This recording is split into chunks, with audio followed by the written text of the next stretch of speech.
Hi, everyone, and welcome back to the Panc Chat podcast. I'm Cindy Gavin, CEO and co-founder of Let's Win Pancreatic Cancer. Today, we're exploring the latest treatment developments in pancreatic cancer and what these new advances could mean for you and your family. Take it away, Allyson. Hi, everyone. We want to welcome our listeners into episode 25 of Panc Chat.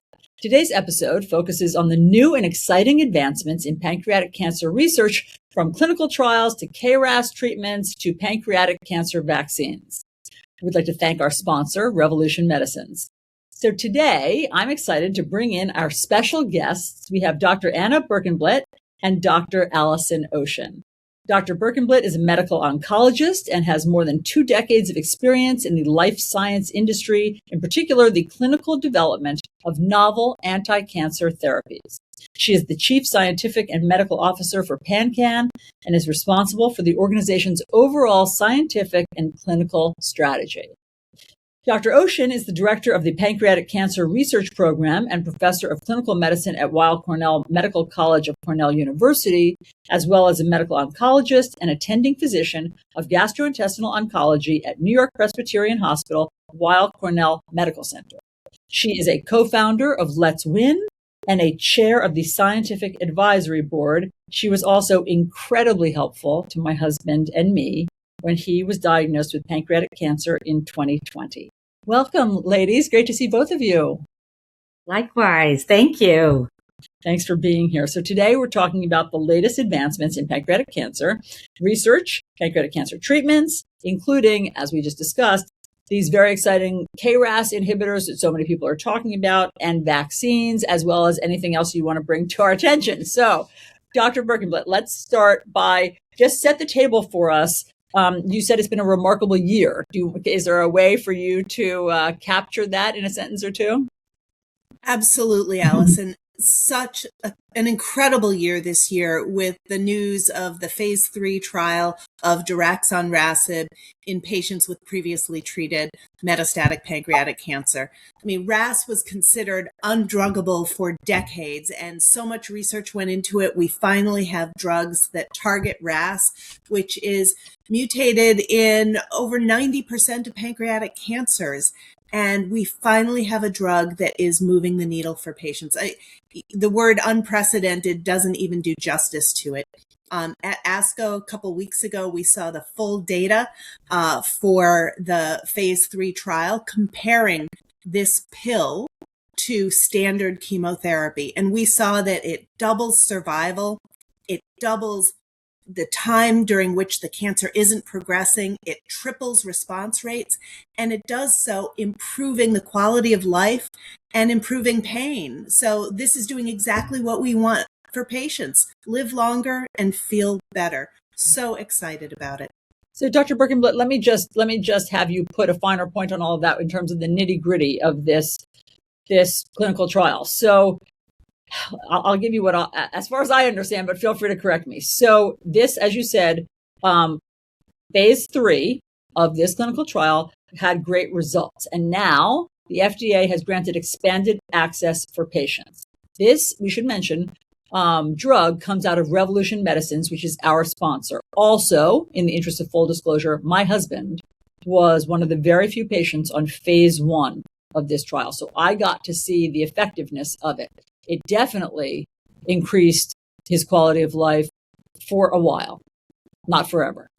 It doesn't, the durability of it, I would say they haven't cracked the code on from my personal experience.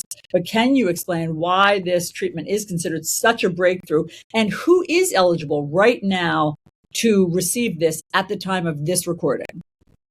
So at the time of this recording, right now, patients can get daraxonrasib through the expanded access program.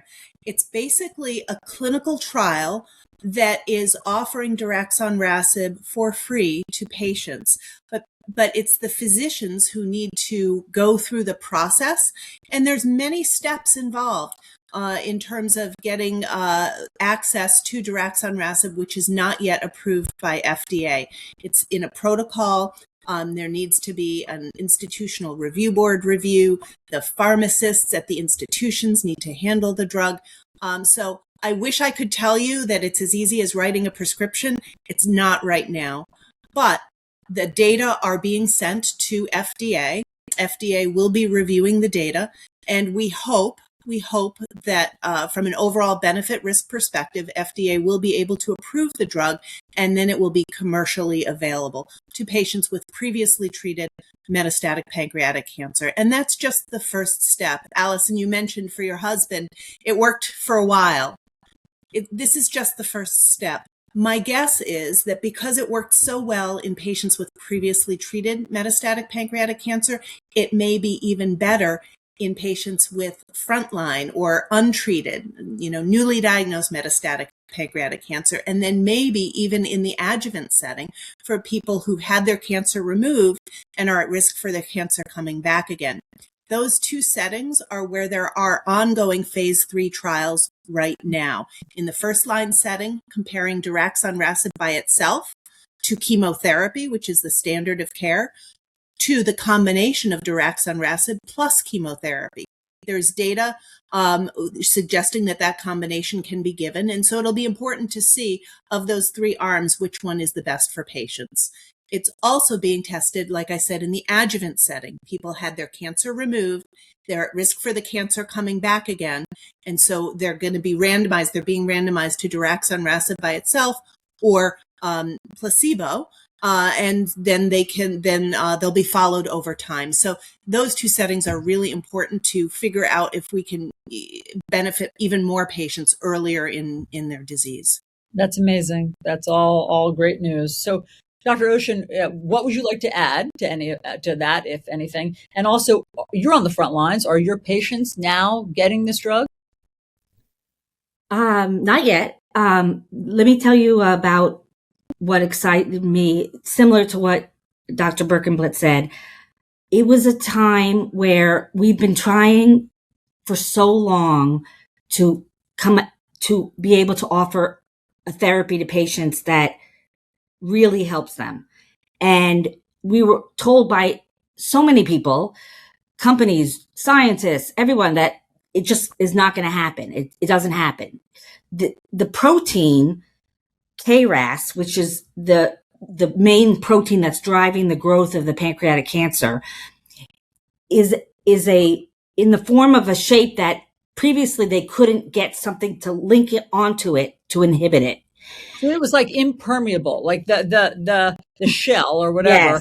Yes. It couldn't be penetrated. So what the scientists discovered is that they now can deliver a medicine or an inhibitor in the form of like a glue, and they call it a molecular glue that kind of sticks into there and gets at it and then inhibits it. And it's just amazing how for so many years people have been trying to crack this code, and it finally happened. And as was said, this is just the beginning. We are going to have more RAS inhibitors. We are going to have more combinations. We are going to have RAS degraders probably, which is a different mechanism to get rid of the protein. We're probably going to have MEK inhibitors. We're going to have other inhibitors that are going to work on the RAS pathway to inhibit the growth of the cancer. And why is this important? Because drugs have side effects, and one of the side effects that we mentioned was this rash. But as a possible side effect, I don't know if it was mentioned yet, but we can talk more about it. We're getting at the side effects of these drugs, how to best treat them, how to delay the side effects or make them better. And when all these drugs are coming out now we have survival that's important, but we also have to remember that quality of life is very, very important too. And so we want to we want drugs developed that will improve survival, definitely, but also improve quality of life. And that was done with the Revolution Medicines medication, daraxonrasib, in terms of delaying pain and helping people get rid of pain. But other side effects we have to work on as well in treating the patients. And it's just a really, really good time. I have to say it was a bittersweet time, though, at ASCO this year, because while there was a standing ovation for the data, recognizing the gravity of it all, it was also bittersweet because this drug didn't make it out for so many of our patients and family members who we've lost along the way. But whenever I say that to someone who's lost someone from this disease, they all say how incredibly grateful they are now that the next person will be able to benefit from these breakthroughs. Yeah, of course. And I feel the same way. I mean, I also feel very lucky that we were on phase 1 of it, and I'm glad that it's continuing to show so much promise and so much effectiveness. Let's talk about those side effects for a second, because my husband did develop a face rash, but it was mild. I mean, it wasn't anything. It wasn't a big deal. And in fact, the doctors that were treating him just sent him to a dermatologist, and then he got some cream, and it was kind of resolved. But I see that Ben Sasse, former senator, who's battling stage 4 pancreatic cancer, he has a particularly bad bout of it. It looks like, Dr. Ocean. I mean, his is very pronounced. One extreme case, I guess. Yeah, I think with the senator, it was at the beginning when he started the pill, and at that point the rash had just emerged. But now pictures of him show a much healthier skin picture. So I think that they have it under control now, and he's faring much better. Getting back to your question about the expanded access program.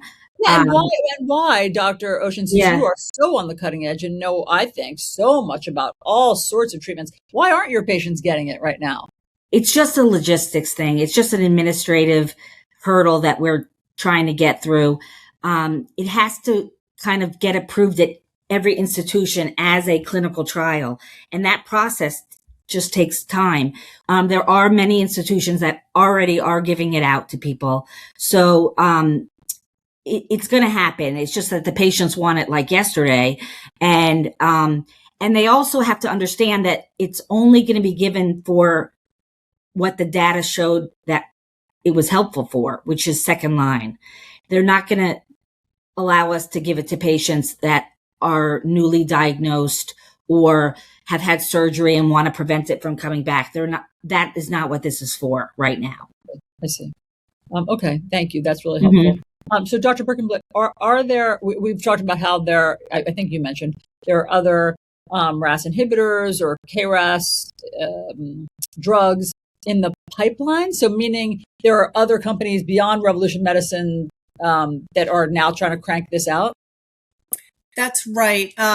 Last count, there were over 70 in development, anywhere from, preclinically to phase 1, phase 2, and phase 3.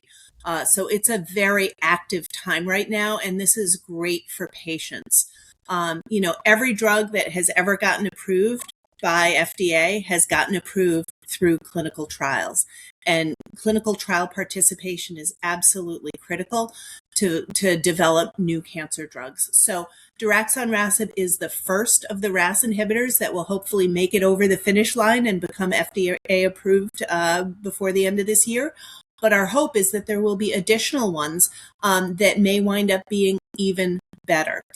The ones that are in phase 3 right now include some that specifically target G12D, which is one mutation out of all of the RAS mutations, and it's responsible for about 40% of the KRAS mutations in pancreatic cancer. And as Dr. Ocean mentioned, setidegrasib is one that is a degrader, so it's a different mechanism. It finds the RAS protein and then makes the RAS protein go away. So as another mechanism. And so these we're really excited about. There's other phase 3 trials that are ongoing. There is one, Dr. Ocean mentioned, a MEK inhibitor. It's called atebimetinib. So that one is going into the frontline setting.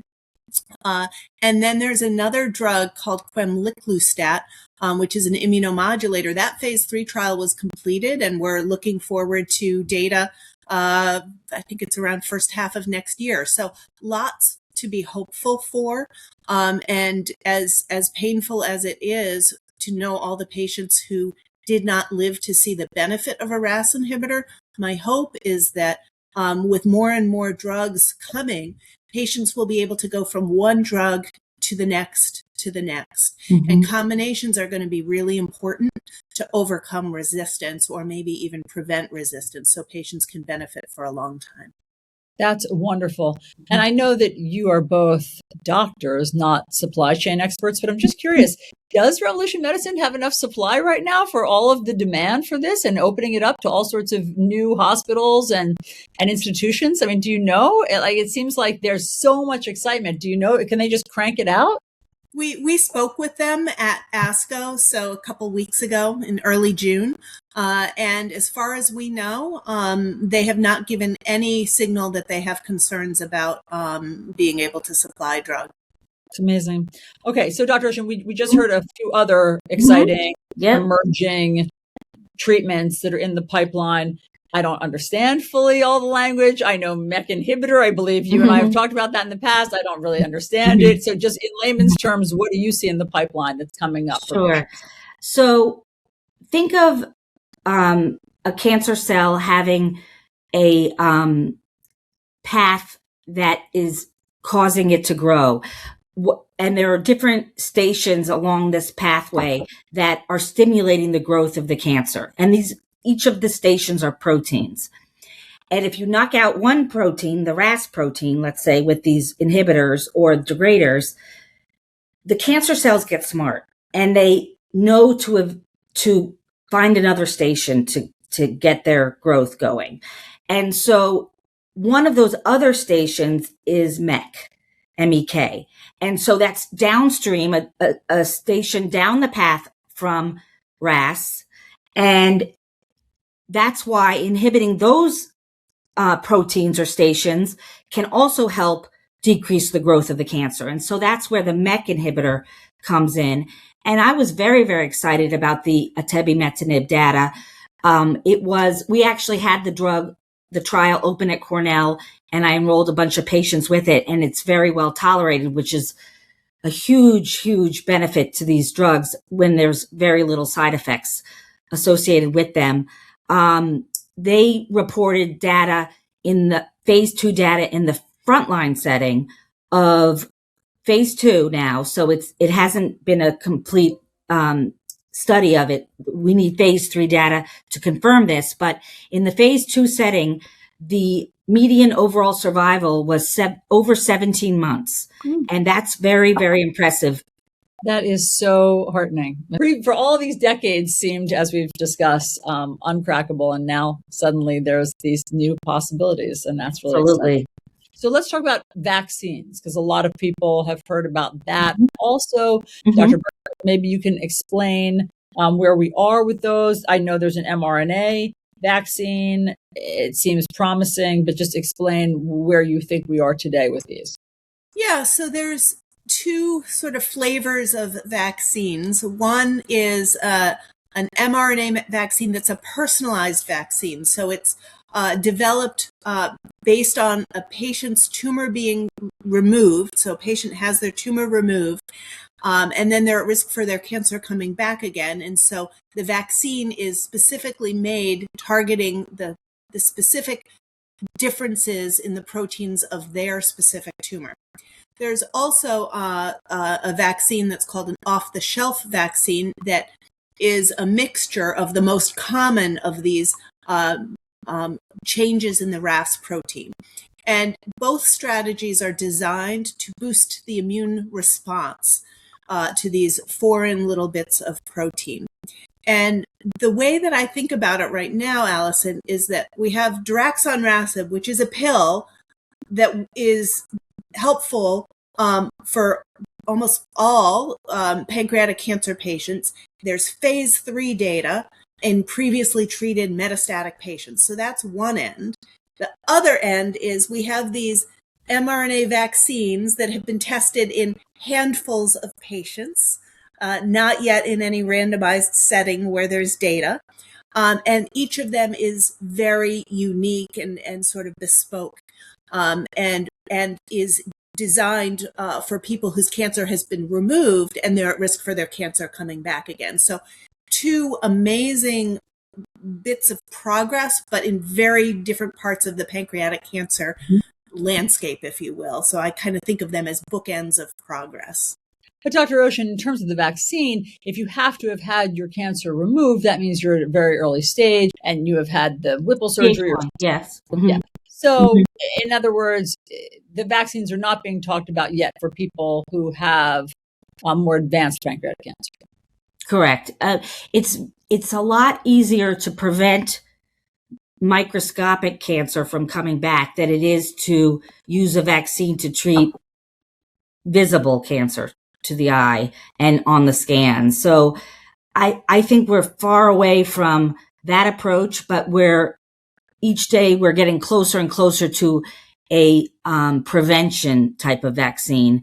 That's what we're working on. And really that can be huge, because if you think about people who are at risk for pancreatic cancer, such as people that have a certain gene in their hereditary line of their family, let's say the BRCA gene or the Lynch syndrome patients, eventually there may be vaccines that can intercept cancer development even before it happens. Not that a tumor was removed, but before they even get a tumor. And so I would add that there's a third dimension to the vaccines. There's even interception, there's treatment prevention of it, and then later on, like active treatment. But that's a little harder, I think, to solve that problem. But definitely very exciting time for vaccines. But it's still very early. Just a few patients have benefited from it. But what's exciting to see is that the vaccines are successful at stimulating someone's immune system to fight the cancer and to go after it. And I think that is scientifically a concept that is very important. Now that they figured out they can harness the immune system, they can do much more with that. That's great. Okay, so here's a question to both of you. On a scale of 1 to 10, 10 being the highest, how excited are you, Dr. Berkenblit, I'll start with you, for everything we've just talked about, for everything that you see on the horizon versus, say, anything you've seen over the past couple of decades? For pancreatic cancer, 10. Super excited. I like to say that pancreatic cancer has been sort of bringing up the rear. All these other tumor types, breast cancer, kidney cancer, colorectal cancer, lung cancer, they are treated now so differently than they were 20 years ago when I was still taking care of patients. Mm-hmm. Pancreatic cancer is just beginning to see that wave of benefit. And I'm really excited about it because I think daraxonrasib is just the beginning. We are going to see tremendous advances.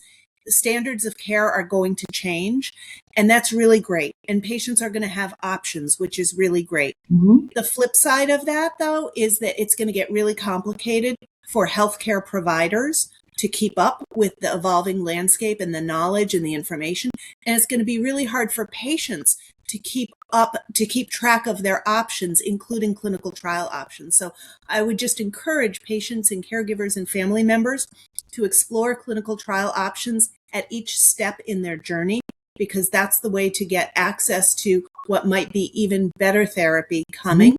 And PanCAN has case managers who talk with more patients and caregivers than any other organization. So in other words, Dr. Berkenblit, if somebody has been diagnosed with pancreatic cancer, they should call PanCAN and talk to somebody about the clinical trials, because I know that is a Byzantine maze to get into. And unless your doctor can shepherd you through it, it's really hard to figure it out. So is that there will be a human to talk to at PanCAN?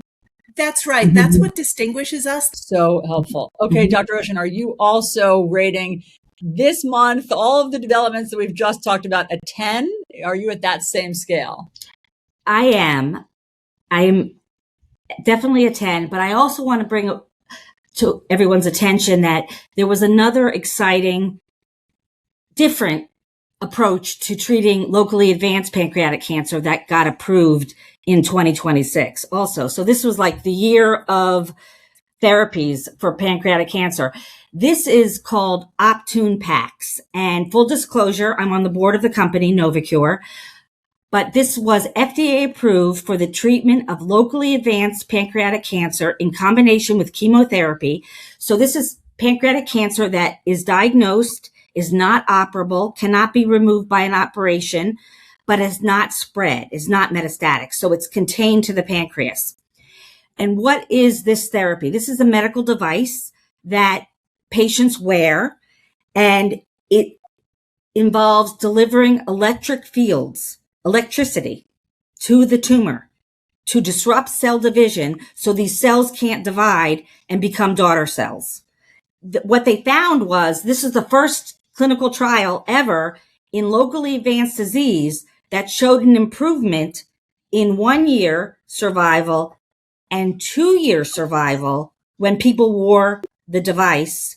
Wow. That's amazing. I'm so glad you brought that to our attention. You sure you're not at an 11 of excitement? Yes, maybe. Yes. I'm actually like close to 20, if you will. But yes, I'm very excited because so much more research is going on now, and to be able to say, oh, we should do this, or maybe we can add this to it now. And it's just so exciting to be able to treat patients and have more tools to use for them. So great. Well, Dr. Berkenblit, what have I missed? What else would you like to say? I think you've covered it beautifully, Allyson. I mean, lots of progress, both Allysons. I mean, I think we've covered all the ground that we need to, and we just need to keep going. I mean, this is just the beginning. This is just the beginning. It's a wonderful message. That's a wonderful note to end on. Dr. Ocean, anything else? Absolutely. I feel the same way. We are at a turning point, a huge turning point in figuring out this disease and making people live longer, live better. And I want to encourage anyone who's newly diagnosed or navigating this journey. Maybe you've had a treatment already. Look and ask your doctor for clinical trials that are available for the for that patient's time in their therapy, because that's the only way we're going to move the bar. And we've done it already, and we'll continue to do it. So if you can find a clinical trial, then I think that's your best option first and foremost, and then also use these new advancements that are going to be coming out shortly. That's great advice. Well, Dr. Berkenblit, Dr. Ocean, thank you so much for all of the really encouraging information. It's wonderful to talk to you. I want to thank also our listeners for joining us. I want to thank our sponsors, Revolution Medicines. I'm Alisyn Camerota, and I'll see you next time on PanCAT. Hi, I'm Julie Fleshman, President and CEO of PanCAN. If your loved one has been diagnosed with pancreatic cancer, navigating this journey can feel overwhelming, but you don't have to do it alone. To learn more about the latest breakthroughs in pancreatic cancer treatment, be sure to explore the resources available for patients and caregivers. You can find PanCAN at pancan.org and Let's Win at letswinpc.org. Together, PanCAN and Let's Win are committed to guiding you through every step of the pancreatic cancer journey, offering support, information, and hope. In our next episode, we'll be speaking again with Dr. Anna Berkenblit and Dr. Allyson Ocean on what pancreatic cancer clinical trials and treatments are coming down the pipeline next year. Don't forget to follow PanChat to get new episodes delivered twice a month right in your podcast feed. PanChat is available on all major platforms wherever you get your podcasts.